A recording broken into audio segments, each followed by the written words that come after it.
What is up, guys? We are back. Excited. Hope everyone had a good summer. Just gonna wait on some folks, wait on our guest. I'm excited for today. Hopefully you have all had a wonderful summer, and hopefully everybody's been having a blast. I know I did. I had a lovely birthday. Prayed for our southwestern relatives. They are going through some crazy flooding right now. I just saw that. But welcome, come in, tell your friends. Be sure to follow IP3 if you haven't already. Just waiting on our lovely guest.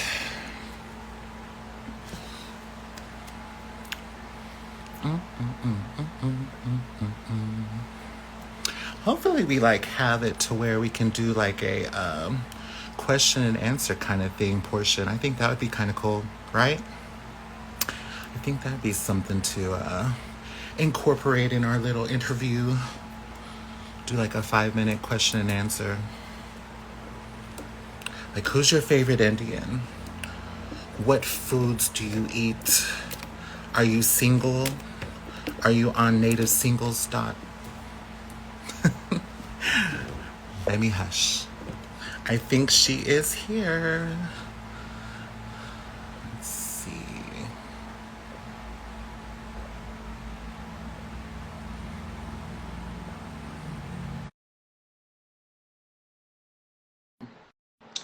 I sent you one, darling.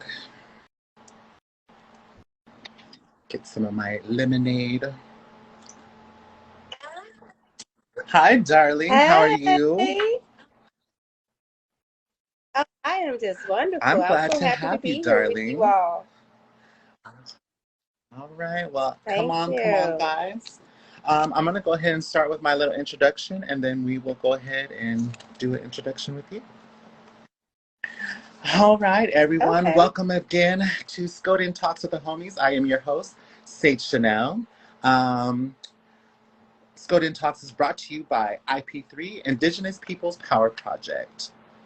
IP3 is an organization that provides nonviolent direction action training, campaign strategy, and community organizing tools to support Indigenous communities taking action in defense of their homelands. IP3 is currently taking community training requests and will be offering our annual action camp training for Indigenous organizers and activists later this year. For more information, contact info@ip3action.org.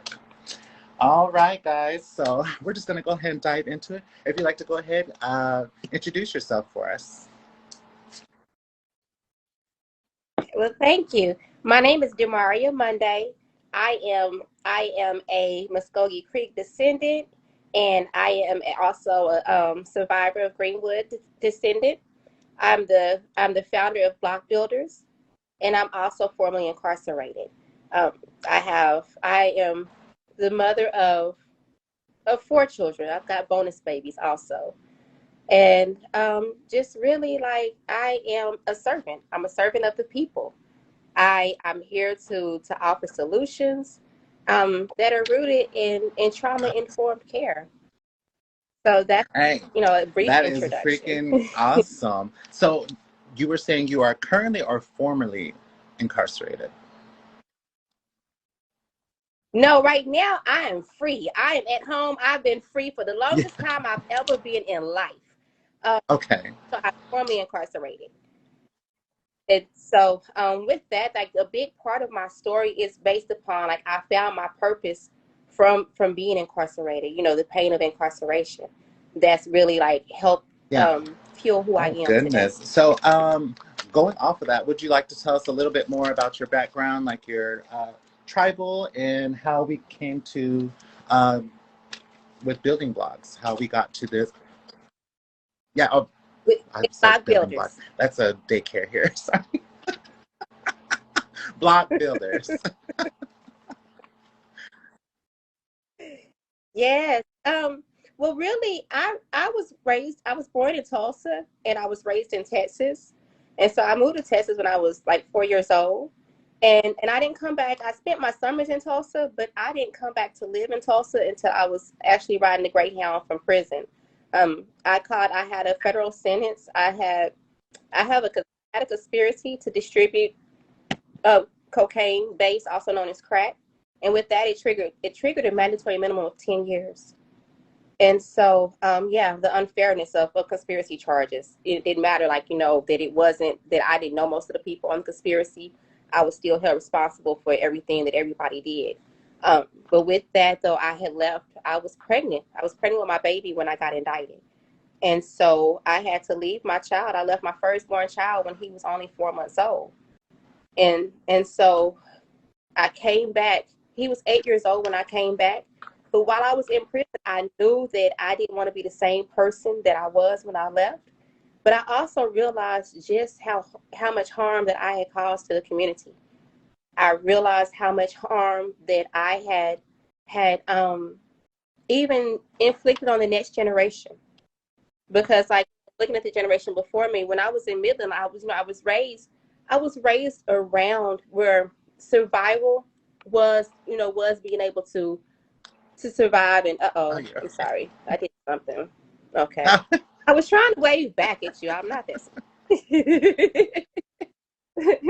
But I was raised around where I saw violence. I saw people selling drugs. I saw, that was a lifestyle that I started. I endured all types of abuse. And so I started running away when I was 12 years old. I started skipping school, doing drugs, drinking. And so with that, I learned how to survive in the streets when I was 12 years old. And so, but that survival also led me, like I started, my first encounter with the system was when I was 11 years old. First, I was removed from the home from abuse. But then when I was 12, I started going to juvie. And so from there, I was in and out of juvenile detention and also jail until I finally went to prison. And so I went to prison for almost 8 years. And when I came home, I was 33 years old. And that was like, I realized like now when I tell my story, I realize I spent half of my life just really trapped in the system. And so with that, when I was coming home, because God gave me this vision while I was incarcerated to build an organization that could actually use the community as a resource, where we're the ones who are building it back. And and so I studied. I knew that I started researching schools, and I saw that OSU had an entrepreneurship program. And so I came home with the goal of getting a degree in entrepreneurship, in which I did. I graduated in Congratulations. 2018. Go Pokes, thank you. But I started learning more about my heritage though when I was actually on the Greyhound back to Oklahoma. My dad was telling me that our grandmother had done research and traced it back to where one of our grandmothers was a full blood, a full Creek woman, and so with that, she was able to get us registered. And but with that, then it started like, it raised the knowledge and the awareness because by me being raised in Texas, I didn't have ties to my indigenous blood or the culture. And so I wasn't raised in it. Since I've been here, I've been blessed to learn more, especially as I'm, going to the root of the pain and just learning who I am and my ancestry. Like, I don't know if you all can see my shirt, but, indigenous. But I have a sister, my sister, shout out to Jasha. Jasha really helps me learn more about the culture. And but even like, with I wear my shirt with pride because it's black and brown women. We're the indigenous women they Yeah. really, like, this is our land. So, that's just a little bit about my background and how I got to Tulsa and even, That is my native roots. awesome. So, through your journey, what have you found more passionate that you're more passionate about in your work, um, with your organization, or even just your journey with learning your heritage? What is it that you're most passionate about right now? I could say that what I'm most passionate about, for one, is learning more about my ancestry, but really also healing generational curses and working to heal and and just heal the next generation.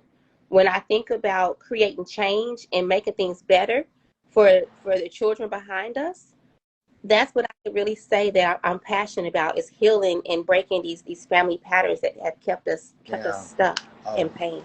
most definitely. So, could you tell us a little bit more, or could you explain what is social entrepreneur?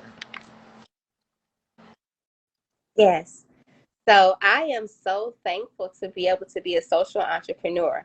As a, entrepreneur is somebody who is defined as somebody who takes risk for gain. As social entrepreneur, as the community aspect. So with the community aspect is saying that we build our business based on fulfilling an unfulfilled community need. So with us, like, Block Builders, what we do is we provide holistic housing solutions.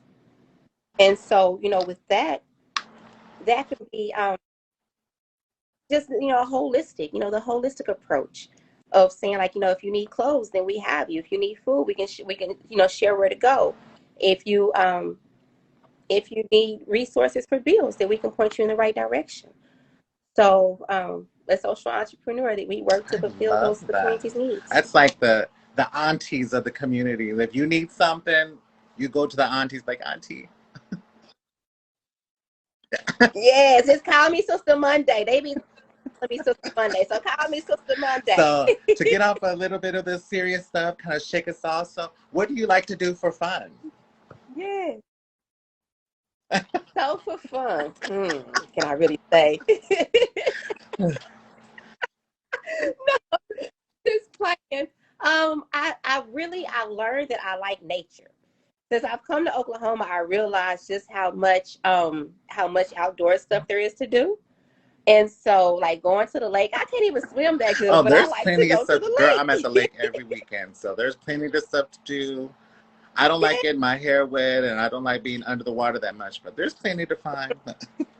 Mm-mm. Yeah, I'll put my feet in and I'll be happy. I'll keep my swimsuit, and and I might do just a little something, but nothing major. Um, I love to travel too. Um, I've been blessed with the opportunity. Girl, You any love to road travel trip, I too? am Yeah, down. yeah.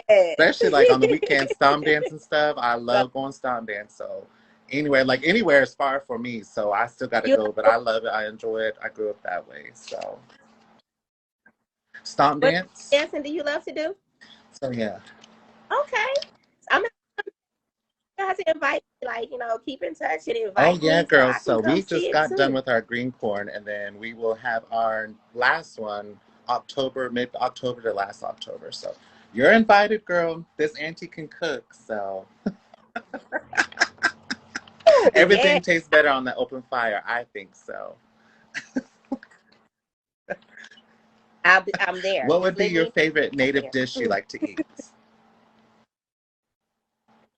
Um, Meat pies? is it Ooh, meat pies? girl. Yes, Daisha invited us out to she had an event, and there was so many meat pies left over. And like so, I bought a big container of them home, and my kids like tore them up. Like there was a day that we didn't go anywhere, and all we did was eat pies all day. I love them. I like them when someone else makes them because it's very tedious. Like tamales, it takes a long time to get them prepped. So I really don't like making them. But Oh, recently, I found out green chili and chicken meat pies were really good. And then ooh, this ooh, week, they that had a sounds. meat pie sale here, and they had Cajun ones. Ooh, now that sounds real good. Love a good The spicy. spice and the Just give me fish, that I was like, spicy. ooh. I was like, I don't know. I was like, but I was like, it's tempting. I was like, I've never heard of a Cajun meat pie, but you know what? Times are changing. I You can't fight it. You just go with it. Yes, I'm trying to think. So What's your favorite dish to cook? to What's your favorite cook, Indian dish to okay, cook? so it's not really a dish, but I do a lot of anything potato and like fried potatoes. I love how I Okay. fry potatoes, especially on the Okay. open fire with some onion and just all the seasonings and Oh, a fried red potato and some yeah. crunchies. Yeah. Oh, girl, I got that You down. making me hungry. Well, come Yeah, on, I'm coming girl. to see you. So, can you share a little bit more of your efforts with your organization, Block Builders? Like, what made you want to what made this idea, what brought this upon, and how has your efforts been? Has there been any bad or good feedback from the people, with native people, black people, anything like that? So I would say what really shaped my efforts is that while I was away, I spent a lot of time reading. And once I realized just how much I had bought into the propaganda to destroy our community, then, I was ashamed for one, but I also felt a great sense of responsibility to repair the harm. And also, and as I came to Oklahoma and I look, dig into my ancestry and I see, like, the greatness of how, both sides, the black and brown, my indigenous people, like they helped build us up. And so that, it comes that responsibility of giving back to the community. And so, but while I was away, that I also noticed that housing, that there was a lot of dilapidated houses here, that, that they're just sitting here and they're really in disrepair and devaluing the neighborhood. And so I knew I wanted to come home and participate and, like, being the one and help create housing solutions. But being community led, when I came here, I can't just say, like, impose my will on the people and say, like, oh, we're going to do this. Yes, I can have a vision, but in responding to the community's needs, what I learned was that our voices is what mattered the most. And so, in order to get the resources, in order to be heard, in order to create change, we had to organize our voices. And so, with organizing our voices, we in looking at it, because I joined a movement of formerly incarcerated people, that's what they do as leaders, is work on legislative actions to actually, challenge the system, not just challenge but dismantle the system. That's one of those slow, tedious things. But what we did is that we organized, and we knew that, I knew I wanted to help raise awareness about dignity for incarcerated women. And so we organized, and we introduced a bill, anti-shackling legislation. And with that, what it does is it prohibits and it sets instructions on how do you handle an incarcerated pregnant woman. Because oftentimes women who are incarcerated in labor, they're handcuffed to the bed. they're handcuffed, when they go to the doctor's appointments, like they're not supposed to be, but they're, there's often chains around their bellies and chains around on their feet, and even having a baby being chained to the bed. And so we introduced that, and it went through the legislative process. It went through like twice as many steps, but we got it passed. And that was a grassroots effort. And that grassroots effort, like I worked with, shout out to, thank you. And, it wasn't just me alone. It was, quite a few of us. It was the People's Bill. I worked with Oklahoma's call for reproductive justice. And we just, we organized our voices. And so with that, like in activating change, the biggest thing for me is advocating for resources, advocating for, and also creating these spaces. One of the biggest things that I love about the work that I do with Block Builders is going to our indigenous practice of healing circles, and of saying that this is the harm that's caused our people. And this is what we can do to repair it. And some of those circles, that includes us sitting with legislators and people who are decision makers. And we are the people who have been victimized by the system. And they need to understand how the system has harmed us, but also how can we transform the system. So, doing this work is really built around restorative practices and also transformative Yes, justice. ma'am. Yes, ma'am.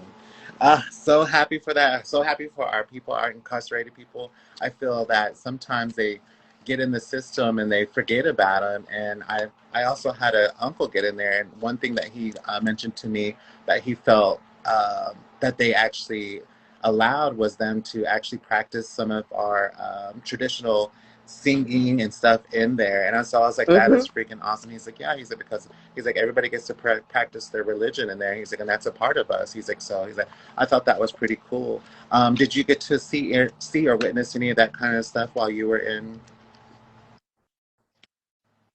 I did. When I first went to prison, I was in Tallahassee, Florida, and there was a woman there that I was incarcerated with. She was Native, and she was from, I think, South Dakota, but her name was Night Pipe. And so, even learning about the tradition of males growing their hair out, or just growing your hair out, and when an ancestor passes on, Mhm. then cutting your hair out of respect. I learned that. But also, like, I saw people, like I knew that they had a space to practice their religion. At that time, I didn't know much about my heritage. So I just more so learned from people who I was friends with, but I didn't participate in it. Um, but that's one of the things that we even included in our bill, is that we included in there for, for women to have, incarcerated women, to, if they want to have clergy or somebody, a priest or somebody from the tribe, to be in there with them. Then it, That gives is access freaking to that. awesome. It's good news, and it's like, it's good to hear that they are actually thinking of them and not trying to like punishing them. Like so many horror stories you hear, and it's just kind of like, I'm glad they actually hearing these bills out and they're getting passed. So what in the dreamscape that you hope to manifest? So in the dreamscape, what I would hope to manifest, I would hope to manifest, we're block builders, that we can create quality housing, quality and affordable housing solutions for our people that are coming home, that we can mentor our youth and break them off of the pathway, break the chains for the next generation, that we create more alternatives to incarceration, and just a land that's built on opportunity, breaking these barriers and giving us, just being free to have equal opportunity. Love, love, love that. So how could we help uplift your work? How can we follow you? Is there anything we can donate, or is there anything we can check out to read more up on your organization? Yeah, so definitely follow us. Follow us on Facebook and on Instagram. Block Builders is spelled with a Z at the end. And I believe that we're Block Builders 100 on Instagram. But right now, it's back to school time. So if you look for us on Cash App, we're Block Builders 2022. One of the things that we're doing is we've adopted a school in the neighborhood. So we had 101 kids reach out to the school that need help with uniforms. And so Block Builders, we've got the first 20 shirts, but that's not even half of what the kids need. So if people want to participate in helping to fulfill a community need, we could definitely use donations. We also, you can find us, you can email us at blockbuilders100@gmail.com, and follow us on, Instagram, Facebook. If you message us, then we'll get back with you. If you want to know how to be more involved, just follow us Okay. and we'll get Well, with before you. we leave, I kind of creeped her page on Instagram. If you haven't yet, definitely do that. She's got some powerful images and stuff.